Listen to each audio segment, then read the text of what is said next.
جو عائشہ کہتی ہے کہ میں حضور صلی اللہ علیہ وسلم کے سجدے کے مقام پر لیٹی رہتی تھی. جب آپ علیہ السلام سجدے میں جاتے تھے غمزنی، آپ مجھے یوں دبا دیتے تو میں اپنے پیر یوں کر لیتی تھی، تو آپ علیہ السلام سجدہ کے طور سامنے پڑی ہوئی، تو نماز تو کسی کے گزرنے سے ٹوٹتی نہیں. یعنی جس جگہ رسول خدا سجدہ کرتے تھے وہاں پر بی بی عائشہ کے پیر ہوتے تھے، پیروں کی جگہ پر، جسم کی جگہ پر آپ علیہ السلام جو ہے وہ سجدہ. یہ حدیث ہے بخاری شریف کی حدیث ہے کہ وہ اہل حدیث کے ہمارے نزدیک درود شریف کا پڑھنا فرض یا واجب نہیں ہے. یعنی جو التحیہ قاعدہ اخیرہ ہے، قاعدہ اخیرہ فرض ہے. قاعدہ اخیرہ میں قدر تشہد پڑھنا واجب ہے. یعنی جب آپ اشہد اللہ الہ الا اللہ واشہد محمد عبدہ ورسولہ پڑھ چکے، آپ کی نماز اب مکمل ہو چکی. دعائیں یعنی اگر درود نہ پڑھے تو نماز ہو جائے. ہمارے ہاں نماز ہو جائے. لیکن درود کے بغیر نماز ہو جائے گی؟ نہیں ہوگی. درود جزو تشہد ہے. اچھا، تشہد کے بعد آپ درود پڑھیں. ہاں، اگر نہیں پڑھے گا تو نماز نہیں ہوگی. علامہ صاحب، درود کے بعد نماز ختم کہاں پہ ہوگی؟ نماز ختم ہوگی السلام علیکہ ایھا النبی ورحمۃ اللہ وبرکاتہ، السلام علینا وعلی عباد اللہ الصالحین، السلام علیکم ورحمۃ اللہ وبرکاتہ. ان کے ہاں روایت موجود ہے، یہ ڈھونڈ لیں گے تو معلوم ہوگا. رسول خدا کی نماز تکبیر سے شروع ہوتی تھی، تکبیر پہ ختم ہوتی تھی. تو ہم آخر میں 3 مرتبہ اللہ اکبر اللہ اکبر اللہ اکبر کہتے ہیں. ایسے رفع الیدین. جی. آپ ادھر دائیں بائیں نہیں دیکھتے؟ دائیں بائیں نہیں دیکھتے. اچھا مصعب، پھر یہ یہاں سے وہ ایک نقطہ ہے نا، الصلاۃ معراج المومن. جب رسول خدا معراج پہ گئے تھے تو انہیں منع کیا گیا تھا دائیں بائیں نہ دیکھیں، تو ہم لوگ بھی دائیں بائیں نہیں دیکھتے. پھر تمہارے مہدوی صاحب کہیں گے کہ یہ منگڑ کی بات کہہ رہے ہیں. الصلاۃ معراج المومن کا جو یہ جملہ ہے بحیثیت حدیث یہ ثابت نہیں ہے. یہ حدیث کوئی نہیں ہے ہمارے نزدیک. جہاں تک بات ہے حدیث مشہور ہے جو کہ تمام ہمارے صحاح کی کتابوں میں ہے کہ تحریمھا التکبیر و تحلیلھا التسلیم، کہ نماز کی تحریمہ جو ہے وہ تکبیر سے شروع ہوگی. یہ نماز کی ابتدا ہوگی اللہ اکبر سے. ہمارے نزدیک 13 چیزیں جو ہے وہ فرائض نماز ہیں. 13 چیزیں جو کہ 7 قبل ہے اور 6 جو ہے وہ نماز کے اندر ہے. تکبیر تحریمہ ہے، وہ تحلیلھا التسلیم، اور نماز کا جو اختتام ہوگا وہ سلام سے ہوگا. السلام علیکم ورحمۃ اللہ وبرکاتہ، السلام علیکم ورحمۃ اللہ وبرکاتہ. یہ پڑھ لیا. اب ابن عباس رضی اللہ عنہ فرماتے تھے کہ ہم حضور کی نماز کے اختتام کو جانتے تھے تکبیر سے. اب اس کی علماء نے یہ توجیہ کی ہے کہ چونکہ ابن عباس رضی اللہ عنہ بچوں میں ہوتے تھے، چھوٹی عمر کے تھے، آپ علیہ السلام کے زمانے میں صغار صحابہ میں سے ہیں. حسن، حسین، ابن عباس، ابن زبیر، یہ سارے صحابہ صغار صحابہ ہیں. چھوٹی عمر میں جب حضور کا انتقال ہوا ہے تو یہ 10 سال یا اس طرح کے قریب تھے.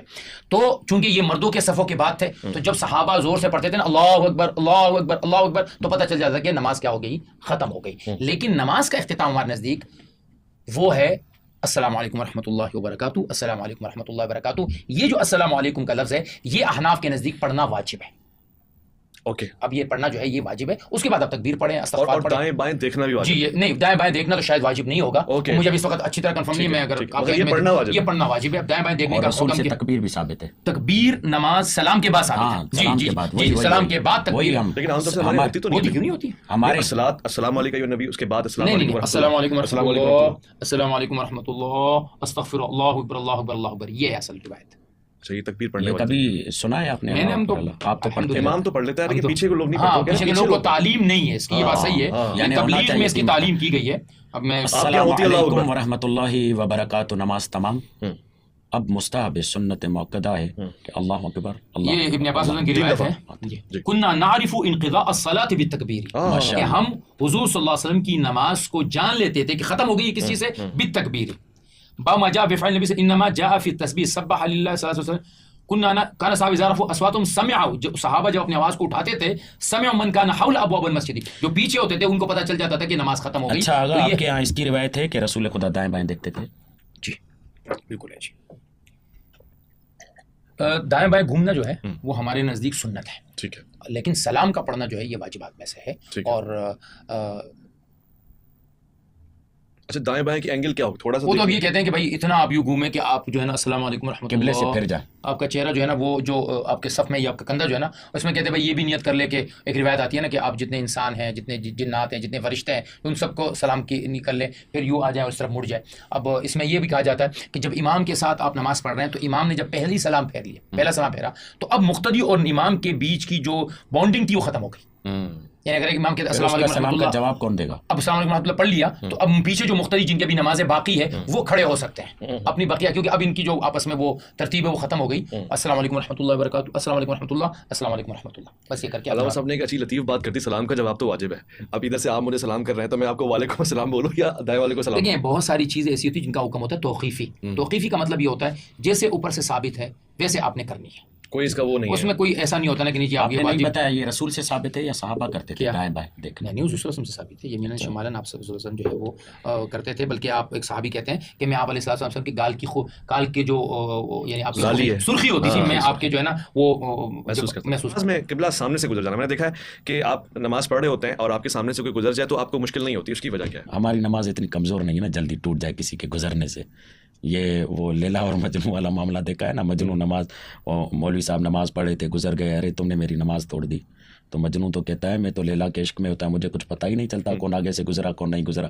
تمہاری اتنی کمزور نماز ہے تو ہماری اتنی کمزور نماز، کوئی بھی سامنے سے گزر جائے، کوئی بھی گزر جائے، ہم خدا کی بارگاہ میں حاضر ہوتے ہیں. مطلب ہمارے یعنی آپ ذرا اس اینگل سے دیکھیں کہ نماز کے آگے سے گزر جانا کیا نماز کو باطل کر دیتا ہے، زائل کر دیتا ہے، کیا ہو جاتا ہے؟ لیکن نماز کسی کے گزرنے سے ٹوٹتی نہیں ہے، نہیں ٹوٹتی چاہے وہ کوئی بھی ہو. بعض روایات میں آتا تھا لیکن اس کو بھی پھر صحابہ خود کہتے ہیں کہ بھائی حضرت ابن عباس کہتے ہیں کہ میں مینا میں آیا وکنت علی حمار اتان، میں ایک گدی پہ سوار تھا، فمرت بین صف، میں صف کے سامنے سے گزرا اور مجھ پر ولا ینکر علی احد، کسی نے بھی انکار نہیں کیا کہ آپ نے گدی کو ہمارے سامنے سے گزارا ہے. تو یہ کہنا کہ گدی سے عورت سے کسی چیز سے نہیں. تو عورت کا جو عائشہ کہتی ہے کہ میں حضور صلی اللہ علیہ وسلم کے سجدے کے مقام پر لیٹی رہتی تھی، جب آپ علیہ السلام سجدے میں جاتے تھے غمزنی، آپ مجھے یوں دبا دیتے تو میں اپنے پیر یوں کر لیتی تھی، تو آپ علیہ السلام سجدہ کے تو عورت سامنے پڑی ہوئی. تو نماز تو کسی کے گزرنے سے ٹوٹتی نہیں. یعنی جس جگہ رسول خدا سجدہ کرتے تھے وہاں پر بی بی عائشہ کے پیر ہوتے تھے، پیروں کی جگہ پر، جسم کی جگہ پر آپ علیہ السلام جو ہے وہ سجدہ فرماتے ہیں. یعنی یہ پھر ہمارے احناف میں کیا ہے کہ سامنے سے کوئی گزر جائے تو ایک فاصلہ رکھا جاتا ہے، ایک ہائٹ رکھی جاتی ہے. اب اس کی وجہ کیا ہے؟ حضور صلی اللہ علیہ وسلم نے فرمایا اذا صلی احدکم الی شیء یسترہ من الناس،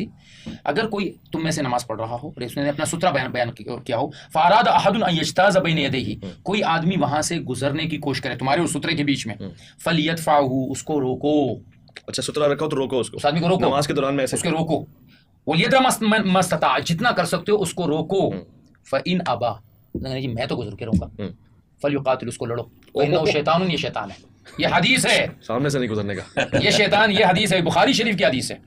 فدفعوا ابو سعید اشد من الاولى، ایک آدمی کو ابو سعید نے پیچھے کیا، وہ اسے پھر یہ حدیث سنا دی کہ حضور صلی اللہ علیہ وسلم نے فرمایا کہ یہ شیطان ہے جو گزر رہا ہے. جب نماز ٹوٹتی بھی نہیں تو پھر اتنی شدت کیوں اور کہنا کہ اللہ کے نبی بخاری شریف کی حدیث ہے، مسلم شریف کی حدیث ہے. اب ہم اس کو اپنی طرف سے تو بیان نہیں کر رہے ہیں، پھر تو یہ نہیں گزر سکتے، پھر تو نماز ٹوٹ جانی چاہیے. لیکن وہ تو حدیث ہے نا، حضور صلی اللہ علیہ وسلم نے فرمایا کہ اگر تم لوگوں کو پتہ چلے اس گناہ کا کہ جو تم نمازی کے ساتھ تو تم 40 سال تک کھڑے رہو. اب 40 کا لفظ ہے، 40 سال ہے، 40 دن ہے. اصل بات دیکھیں کیا ہے کہ اللہ اور بندے کے بیچ میں یہ ایک ایسا مقام ہے کہ یہ مقام احترام ہے.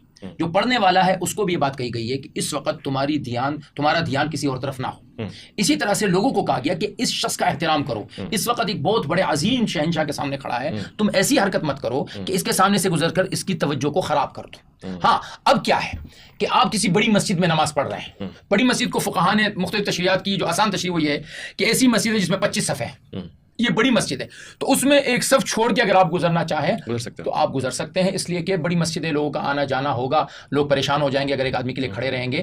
گزر سکتے ہیں، ایک صف چھوڑ کے وہاں گزرا جا سکتا ہے مجبوری کے عالم میں. اختیار کے عالم میں تو بہتر یہ ہے کہ انتظار کیا جائے، یا کوئی جیسے آج کل الحمدللہ ہماری مسجدوں میں بڑی سمجھداری کی چیزیں آ گئی، کس طرح کے سترے بنا دیے گئے ہیں کہ وہ لا کے جو ہے وہ سامنے رکھ دیتے ہیں کہ بھائی آپ اس کے سامنے سے گزر جائیں. وہ سترے تو اتنے بڑے نہیں ہوتے نا، سامنے سے ہمارے ہاں تو بس ایک سا کا کافی ہے، بھی رکھ دیتے ہیں، وہ ایک سا کافی ہے. وہ کیا رکاوٹ ڈالے؟ وہ ایک حدیث میں ہے نا کہ وہ خط تو کہ اگر وہ بھی نہیں ہے تو بھائی ایک لکیر کھینچ لو، کم از کم اتنا تو ہے کہ اللہ میں نے اپنے اور آپ کے بیچ میں کسی کو لانے کی جو ہے وہ میں نہیں لا رہا ہوں. تو یہ ساری چیزیں کہ میں نے کچھ چیزیں بہرحال سے نماز باطل نہیں ہو، نہیں نماز کا کوئی فرق نہیں پڑتا کسی نماز. یعنی مجھے اب دوبارہ سے قصد نہیں ہے، لیکن میں خصوصاً یہ کہتا ہوں حرمین یا جیسے اب آپ کربلا گئے تھے یا ایسے مقامات جہاں پر شدید رش ہے، ہمارے اجتماعات ہوتے ہیں یا کوئی ایسے موقع پر اپنے آپ کو نا بالکل اس معاملے میں ڈیٹ بنانا چاہیے.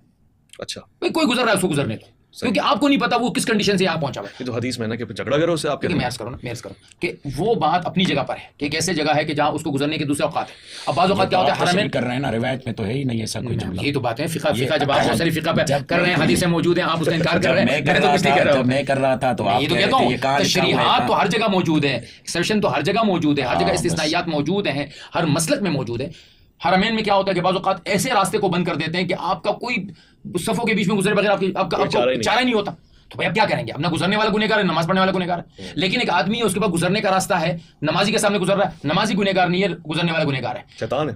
اگر ایک آدمی راستے میں کھڑا ہو کے نماز پڑھ رہا ہے اس کے پاس جگہ تھی تو اب گزرنے والا گنہگار نہیں ہے، وہ نماز پڑھنے والا گنہگار ہے. کیوں پڑھ رہے ہیں یہاں پہ نماز؟ کیونکہ نماز پڑھنے کی جگہ. اور منع کیا گیا راستے میں نماز. بالکل طریق پہ راستے میں نماز پڑھنے والا، راستے میں پیشاب وغیرہ کرنے والا، راستوں کو خراب کرنے والے پر اللہ کے نبی کی لعنت ہے. تو یہ چیزیں ہیں، اس کو تو دیکھنا پڑتا ہے، اسی کا نام فقہ ہے. ٹھیک ہے، آخری کوشچن ہے مصعب، نماز کی حالت میں کوئی ایسا مضر صحت جانور آ گیا، سانپ بچھو وغیرہ، تو نماز توڑ دوں گا، بھاگ جاؤں گا، کیا کروں گا؟ بہت چھوٹی مقدار کی بھی اگر آپ کو نقصان ہو رہا ہے، نہیں مثلا جیسے آج کل ہمارے یہاں جوتا 1000-1200 روپے کا جوتا ہے، آپ کو یقین ہو گیا کہ جوتا جا رہا ہے، توڑ دیں نماز، بھاگیں.